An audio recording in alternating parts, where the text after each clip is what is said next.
Hello, welcome. I'm Emma from Green Parlour and I haven't done a YouTube video for a while. It's been so grey in England over the winter months that I haven't been inspired at all.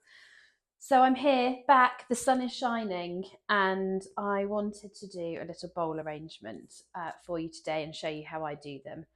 I haven't planned this out, so it could go completely wrong.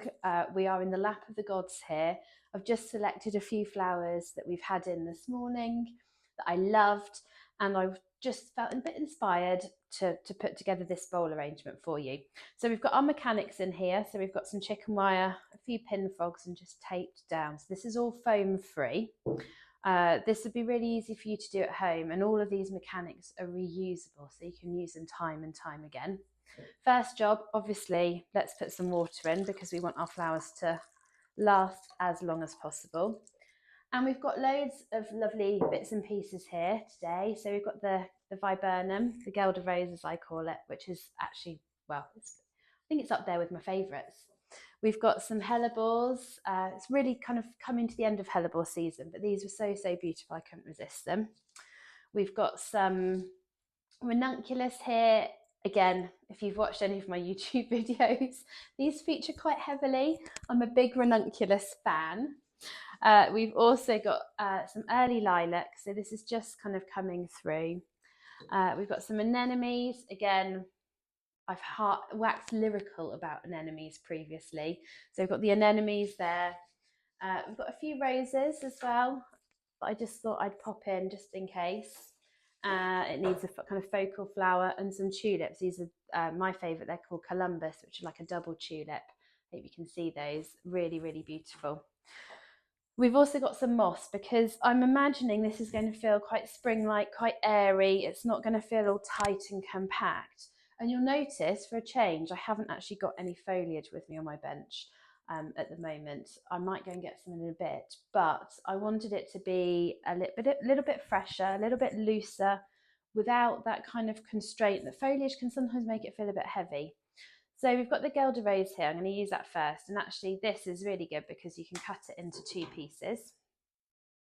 Now with any woody stem, same with a lilac, I always recommend cutting up the stem so that it allows the flower to have a good drink. And then we're just going to start placing them in the bowl. I'm just securing that onto one of the frogs. So it takes a little bit of an effort to pop it on. But let's put the other one over here. Let's go kind of in there, I think. Lovely. Okay, we're off. We've started. Next up, we've got the hellebore, and I don't know. I might keep this quite tall. Normally I kind of have a hellebore quite low, but I'm wondering if I keep it quite tall and a bit bouncy. Now with the hellebores, what I like to do is just gently score down one side of the stem.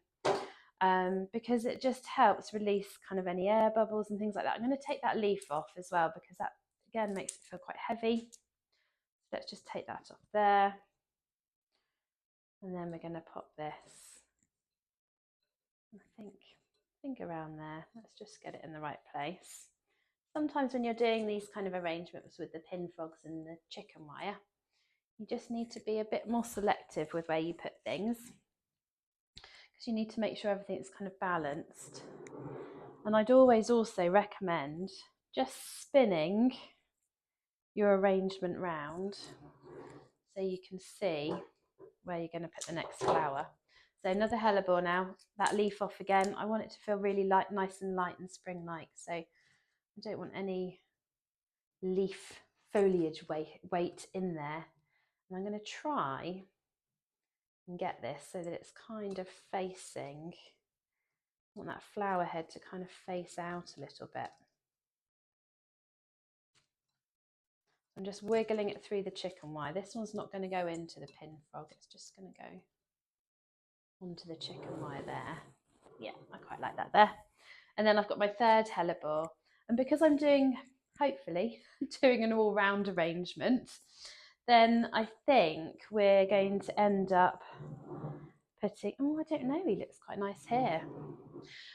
So there's no hard and fast rules when you're doing this kind of design. It's very much just using your eye, taking a bit of time, really thinking about where you want the flowers to go. We work in kind of odd numbers if possible. That is kind of a rule that we try and follow. But if it looks good, the rules are there to be broken. I'm just going to have him kind of come in there. I quite like the idea that they're just all on one side doing their thing over here.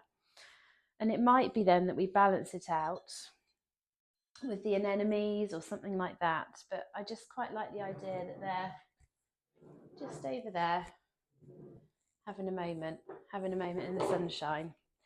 Right, we're going to pop in our lilac next. So yeah, I think I'm going to go a bit lower with this. I was hoping this would be a bit bushier. But it smells so good still. It's still like the start of the season. It's the first kind of lilac that we've got in. And really the start of the lilac season. So we'll start to get some English grown in a few weeks' time. And that just, I mean, smells heavenly. Some people are a bit suspicious about lilac, superstitious, not suspicious, superstitious about lilac, about bringing it into your home. But for me, it's just such a beautiful spring flower. I can't resist. I'm going to use some roses quite low down just to give a bit of depth to the arrangement, because we've got some nice movement going on here. This looks great, but it's getting a bit naked at the very bottom. And I'm imagining this is going to go on a table. So people are going to be looking at it a bit lower down. So we need to make sure there's some interest at the base as well. So I'm just going to pop those couple of roses, I think. Get them to stay where I want them to go. These are the pearl avalanche rose, I think. They're a few days old, that's why they're so big. You can see how big and blousy they are. I'm not going to mess with them or do any reflexing or anything like that. Just want them to be kind of as they are. Oh yeah, there we go. And the good thing about using chicken wire and the pin frogs is that if a flower is in the wrong place at the end, or you need to move something, or for any reason something goes over, you can just whip it out very, very easily and replace it with another stem or move its location.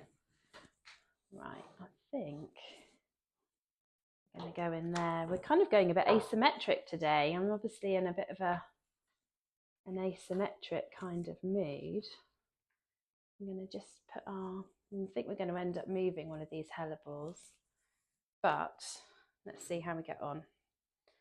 That one might end up going a bit more upright.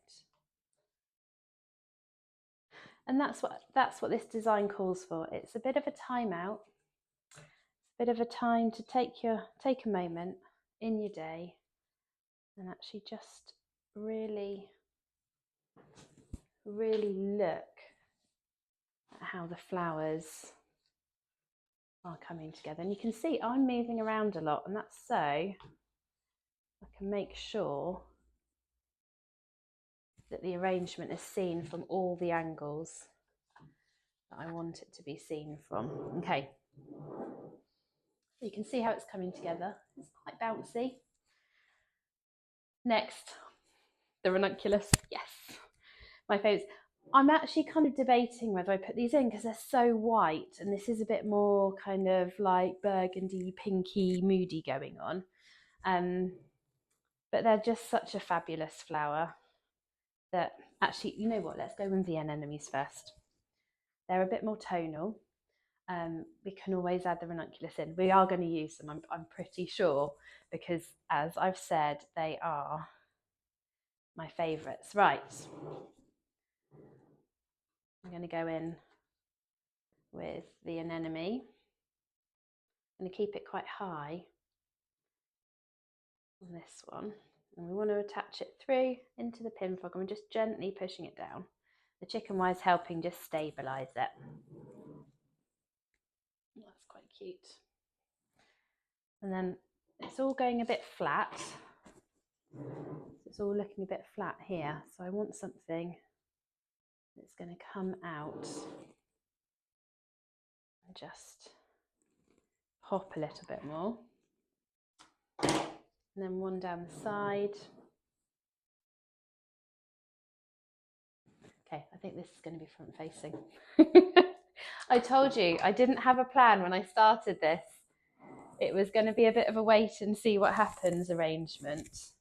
Normally I have a bit of an idea on what we're going to video and what we're going to create, but this was very much just to get my creative juices flowing again, because as I said, it's been a while since you've seen me on your screens. Right, how are we looking? That's quite pretty. There we go, you can see the movement there. Now, if you wanted something quite minimal, you could leave it at that. And what I'd suggest is obviously covering the mechanics. We've got a little bit of sheet moss here, and you can just tuck it around the base of your arrangement. You can hopefully see just in here.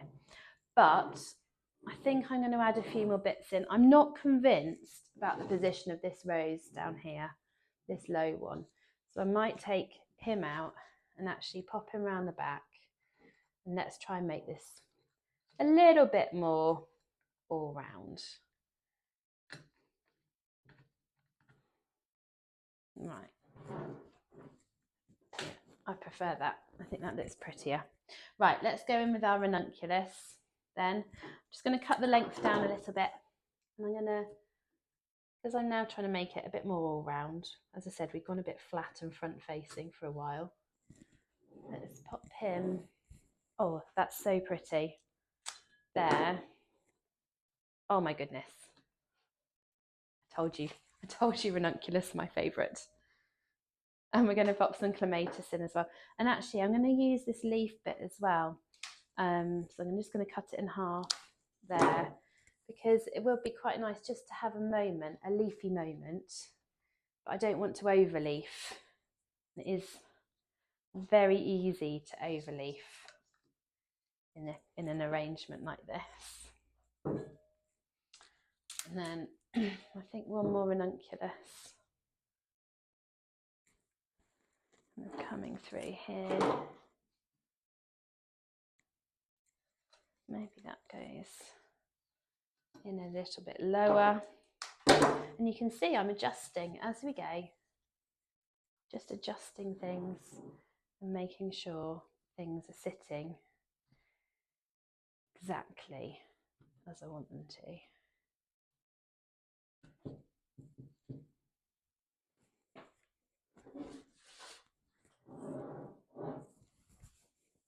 Okay, lovely. Right, a few tulips, I think, because they'll give it that lovely spring lift. I did pick out this spray rose, but I think it's just getting a bit heavy. That's quite like a focal flower. And because we want it to feel a bit more delicate, a bit more spring-like, I think having the tulips in there, which are almost kind of a bit wiggly woggly, you can reflex these if you want to. I'm kind of on the fence whether I like it or not, so let's give it a go and see what it looks like. To reflex them, you just simply bend their petals back a little bit, and what it's doing is it's making the flower that little bit more showy. Now, that works best on tulips that are a few days old. Doing this on really fresh, squeaky tulips, as I call them, doesn't work. But ones that are a few days old will just reflex quite nicely, and it almost becomes kind of almost a bit anemone-like actually in the middle there. Right, let's pop a few of these in, and then I think we're almost done. As I said, it's just nice to spend 15 minutes out of your day doing something a little bit creative.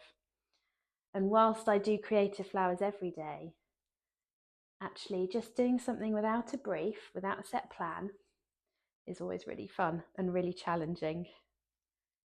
Right, here we go. I'm just going to have a few of these poking out because I quite like the idea that they're kind of spilling out of the bowl a little bit. Oh, it looks lovely. I hope this comes across on camera looking nice. It's a bit difficult to see with the sunlight today, but I think it looks good. So I'm not going to reflex all of them properly because I quite like the idea that it looks a bit more natural. So you've got some that are a bit more open, some that are a bit more closed. They're just giving that pop of colour. Oh, yum. As I said, we're going to do 2 more. And then we're going to infill with our moss. So if we've got any mechanics on show, just a little bit of sheet moss tucked in will just make all the difference. I was going to go in there, but let's just use it at the front really. There. Let's get him on a frog. So I'd love to know if you have used any of these mechanics before, if you're familiar with them. If you want any help sourcing any of them, do let me know in the comments and I can definitely help you find somewhere that would sell you these mechanics. Any bowl will do. You could use an old cereal bowl, any decorative bowl that you've got, even something like a jelly mould. You could have quite a lot of fun with the actual container that you're using. Right, let's just fill in and then I'm going to spin it round and you can have a proper look.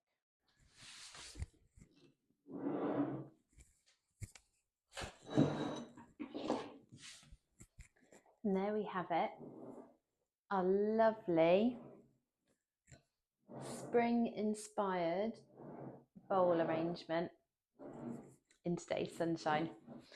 I'd love to know if you will give this technique a go, and if you've got any questions, pop them in the comments below and I'll do my best to answer them. Thank you. If you liked this video, please like and subscribe to my channel. It's full of flower videos and we'll be adding more over the next few months.